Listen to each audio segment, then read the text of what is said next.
Happy for that actually. చెప్పండి, పర్లేదు, పట్టుకుని చెప్పండి. చెప్పండి. సో లుక్స్ ఎలా అనిపించాయి ప్రభాస్ గారు? యా వెరీ నైస్, నాకు చాలా ఇష్టం ప్రభాస్ అంటే. I'm very happy to see. Okay. So అంటే చాలా వరకు చాలా రోజుల తర్వాత వింటేజ్ ప్రభాస్ని చూస్తున్నాం అంటున్నారు ఫ్యాన్స్. మీకు ఎలా అనిపిస్తుంది? అవును, మేబీ ఐ థింక్ సో. చూడలేదు నేను, చూసినాక ఓకే. అంటే పండగ సంక్రాంతికి చిరంజీవి సినిమా ఉంది, విజయ్ దళపతి సినిమా ఉంది, సో ప్రభాస్ సినిమా కూడా ఉంది. పరిస్థితులు ఎలా ఉంటాయి అంటే పోటీ?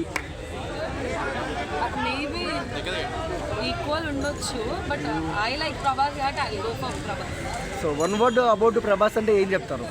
I really love Prabhas. Okay. ఎప్పటి నుంచి ఫ్యాన్ మీరు? నేను చిన్నప్పటి నుంచి ప్రభాస్ fan. చిన్నప్పటి నుంచి ప్రభాస్ ఫ్యానా? ఓకే. సో అంటే కొన్ని ట్రోల్స్ జరుగుతున్నాయి అన్నమాట. అదే రాజసాబ్ని ఆపేస్తామని కొంతమంది అంటున్నారు. ఆపే వాళ్ళకి ఏం చెప్తారు ఒక ఫ్యాన్గా?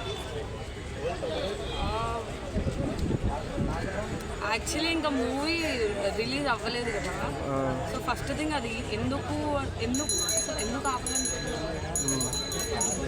అయితే నిన్న పాట వచ్చింది కదా రాజాసాబ్ నుంచి, సో చాలా మంది ట్రోల్ చేసుకున్నారు అది ప్రభాస్ గారు కాదు డూబ్ పెట్టి చేశారని చెప్పి. మీరు ఏమంటారు? లేదు, రిలీజ్ అవ్వాలి, ఎందుకంటే మేము ఫ్యాన్స్ అందరం చాలా ఎక్కువ కదా ప్రభాస్కి, సో చూడాలి. నా పాయింట్ ఆఫ్ వ్యూ రిలీజ్ అవ్వాలి. ప్రభాస్లో నచ్చే క్వాలిటీ ఏంటి? I like his height. Okay. అంటే ప్రభాస్ గారు డూబ్ పెట్టి సాంగ్ చేశారంటున్నారు.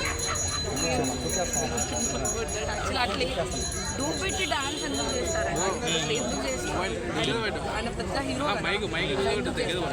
చేసి ఉండదు నా ఒపీనియన్. అంటే ప్రభాస్ గారు అంత ఫాస్ట్ గా డాన్స్ చేయలేరు అని చెప్పి చాలా మంది ట్రోల్ చేస్తున్నారు. అంటే రిలీజ్ అయిన తర్వాత కదా చూడాలి, రిలీజ్ అయిన తర్వాత ఒకసారి చూస్తే తెలుస్తుంది నిజమా అబద్ధమా అని. సో మీకు ఎలా అనిపించింది?